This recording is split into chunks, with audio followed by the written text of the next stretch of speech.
নমস্কার বন্ধুরা, শুভ সকাল। আপনারা কেমন আছেন? আশা করি ভালো আছেন, সুস্থ আছেন। আর আমিও ভালো আছি, সুস্থ আছি। তো দেখুন, আমার ঘরের সকালবেলা ঘরের এই অবস্থা।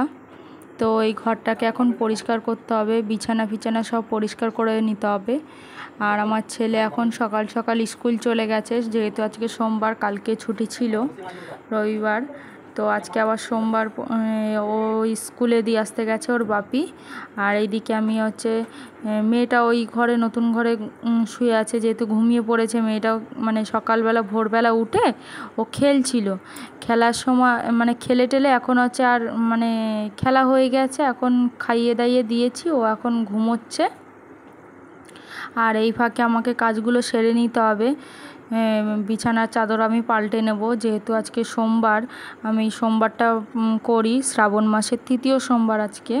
ওটা পুজো করতে হবে আমাকে, তার জন্য সকাল সকাল এই বাসি কাজগুলো সেরে নিয়ে আর রান্না বান্নাটাও কমপ্লিট করতে হবে। রান্না বান্না না করলে পরে আবার আমার দেরি হয়ে যাবে, বেলা হয়ে যাবে। তারপরে ছেলে স্কুল থেকে চলে আসলে পরে আর হবে না।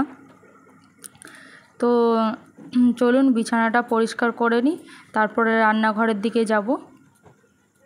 তো দেখুন, রান্নাঘরে আমি চলে এসেছি। আর এইদিকে দেখুন, আর একজন ঘরে গোছাতে ব্যস্ত হয়ে গেছে।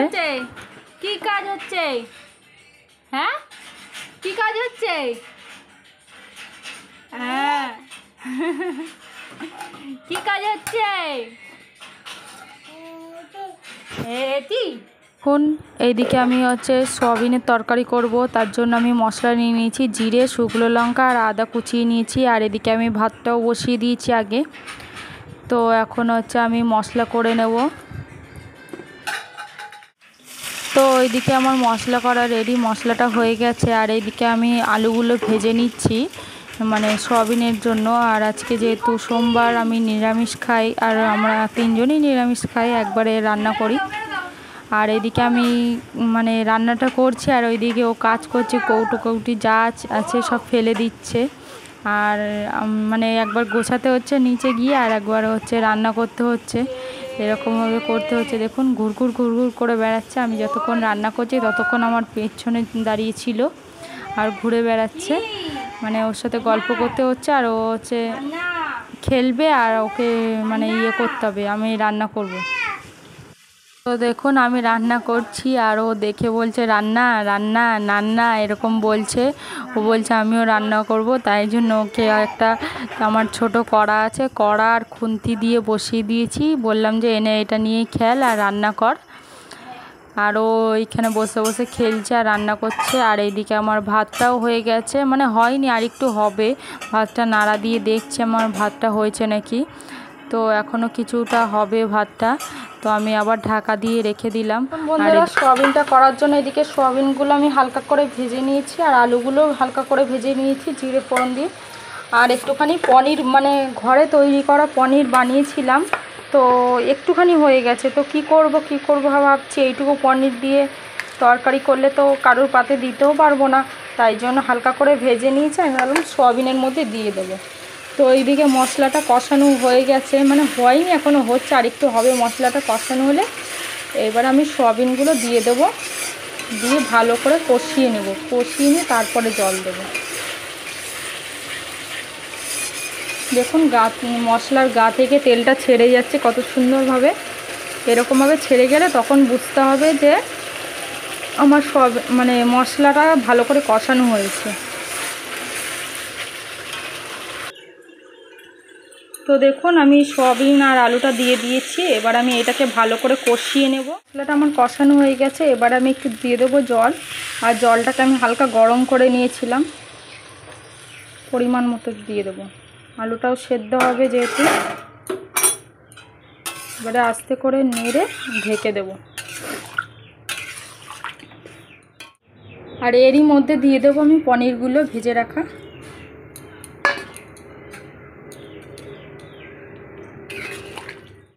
আর এইদিকে দেখুন, আমি সর্ষে আর তেজপাতা ফোড়ন দিয়ে দিয়েছি, কচু শাক করার জন্য। কচু শাক রান্না করব আজকে নিরামিষই। আর তার মধ্যে দিয়ে দিলাম কাঁচা লঙ্কা চেরা। একটু কাঁচা লঙ্কা দিয়ে যেহেতু করব, একটু বেশি করে কাঁচা লঙ্কা দিতে হবে, নইলে ঝাল ঝাল হবে না। আর ঝাল ঝাল না হলে কচু শাকে যেহেতু গলা ধরবে। আর ছোলা ভিজিয়ে রেখেছিলাম আগের দিন রাতে, দেখিয়েছিলাম আগের ব্লগে। তো ওই ছোলাগুলো আমি দিয়ে দিলাম এখন, আর কচু শাকগুলো দিয়ে দেবো। অনেকে কচুগুলো সেদ্ধ করে নিয়ে জলটা ফেলে দিয়ে তারপরে কচু শাক রান্না করে। তো আমি এইভাবে রান্না করি, আমার এরকমভাবে ভালো লাগে খেতে, তাই জন্য এরকমভাবে আমি রান্না করি। কচু শাকটা কিছুক্ষণ দেখুন ঢাকা দিয়ে রেখে দিয়েছিলাম, অল্প কিছু গলে গেছে, আর একটু গলবে, মানে আর কিছুক্ষণ আমি ঢাকা দিয়ে দেবো যাতে জলটাও বেরিয়ে আসবে, আর হচ্ছে আস্তে আস্তে মানে সেদ্ধটাও হয়ে যাবে। তো আরেকটু হবে, আমি আরেকটু কিছুক্ষণের জন্য ঢাকা দিয়ে দেব। ঢাকা দিয়ে তারপর দেখাচ্ছি। দেখুন বন্ধুরা, আমার কচু শাকটা প্রায় গলে গেছে, আর একটুখানি দিয়ে দেবো মিষ্টি, আর মিষ্টিটা না দিলে ভালো লাগবে না। আর এই জলটা আমি একদম মরিয়ে নেব, তারপরে আমার হয়ে যাবে কচু শাক। তো আমার কচু শাক রেডি। আমার রান্না বান্না কমপ্লিট হয়ে গেছে, এখন আমি পুজো দিতে চলে এসেছি। আর ঠাকুর ফাকুর সব সাজানো হয়ে গেছে মোটামুটি। এখন আমি একটুখানি শিবের মাথায় জলটা ঢেলে নেব।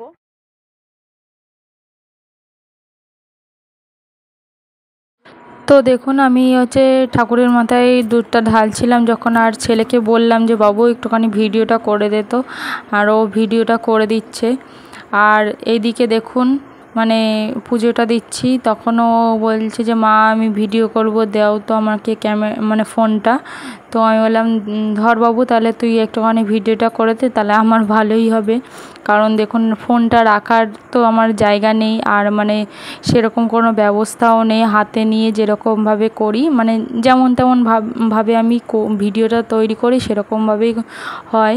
আর কোথাও রেখে যে করব, মানে কোথাও থেকে যদি পড়ে টড়ে যায়, বা ওখানে কোনো রাখার কোনো জায়গাই সিস্টেম বা কিছুই নেই, মানে এরকম জায়গাটা, তো সেরকমভাবেই করছি। আর হচ্ছে ছেলেটা ধরে আছে ক্যামেরাটা, আর ক্যামেরা নিয়ে যা পারছে তাই করতে শুরু করে দিয়েছে। তো এদিকে আমার ফুলটা সাজানো হয়ে গেছে মোটামুটি, আর এদিকে ঠাকুরকে আমি খেতেও দিয়ে দিয়েছি। দেখুন ক্যামেরাটা নিয়ে কী শুরু করে দিয়েছে ও, মানে একবার বড় করছে, জুম করছে, একবার কমাচ্ছে, এরকম করছে। আর এইদিকে আমি হচ্ছে ধূপকাঠিটা ধরিয়ে নিই, চলুন দেখুন অবস্থাটা দেখুন কি শুরু করেছে।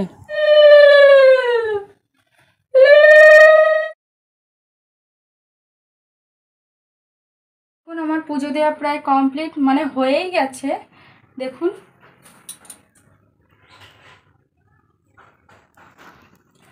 পুজো দেওয়া কমপ্লিট হয়ে গেছে, আর এখন আমি কিছু খেয়ে নেব। মেয়েটা ঘুমাচ্ছে, ওই ফাঁকে আমাকে খেয়ে নিতে হবে, আর নইলে পরে মেয়ে উঠে গেলে আর হবে না। মেয়েটাকে স্নান করাবো, মেয়েটা উঠলে পরেই মেয়েটাকে স্নান করাবো। তো দেখুন বন্ধুরা, সন্ধ্যা হয়ে গেছে, তা এতক্ষণ আমি হচ্ছে আর মানে ভিডিও করতে পারিনি, মেয়েটা খুব মানে কান্নাকাটি করছিল। তো এখন চলে এসেছি, এখন হচ্ছে বাদবাকি কাজ বাজ সব হয়ে গেছে আমার মোটামুটি। এখন হচ্ছে জলটা ভরে নেব বোতলে, কারণ নইলে পরে জল চলে যাবে। আর রাত্রে আর রান্না নেই, যা রান্না করে সকালবেলা একবারে করে নিয়েছি, ওটাতেই হয়ে যাবে। তো দেখুন এখন আমি এই ঘরটায় চলে এসেছি, মানে নতুন ঘরটায়, এই সাইডটা। তো এইদিকে দেখুন 2 দিন ধরে কাঁচা জামা কাপড় সব লাট দেওয়া রয়েছে, মেয়ের জামা কাপড় ন্যাকড়াপাতি সব আছে। এখন আমি এগুলোকে ভাঁজ দিয়ে নেব, নইলে পরে বাজে লাগছে দেখতে। তো ভাঁজ টাজ দিয়ে তারপরে ততক্ষণে আমি মানে একটুখানি বাদবাকি কাজগুলো সেরে নেব। তো বন্ধুরা আশা করি ভিডিওটা ভালো লাগবে। আর হচ্ছে আজকের মতো ভিডিওটা এখানে আমি শেষ করলাম, কারণ এরপরে মেয়ে উঠে গেলে আমি আর ভিডিওটা মানে চালু রাখতে পারবো না, আর কিছু দেখাতেও পারবো না। তো ওই পর্যন্ত আর্ধেকই থেকে যাবে। তো আমি এখন এখানেই তাই শেষ করে দিলাম, মেয়েটাকে ঘুম পাড়িয়ে রেখে এসেছি। তো হচ্ছে ভিডিওটা ভালো লাগলে অবশ্যই পাশে থাকবেন, সাথে থাকবেন, আর একটা লাইক কমেন্ট শেয়ার করবেন অবশ্যই। তো বন্ধুরা আজকের মতো ভিডিওটা এখানেই শেষ করলাম। Tata, bye bye, good night. আবার দেখা হবে নতুন একটা ব্লগে। তো শুভরাত্রি, গুড নাইট।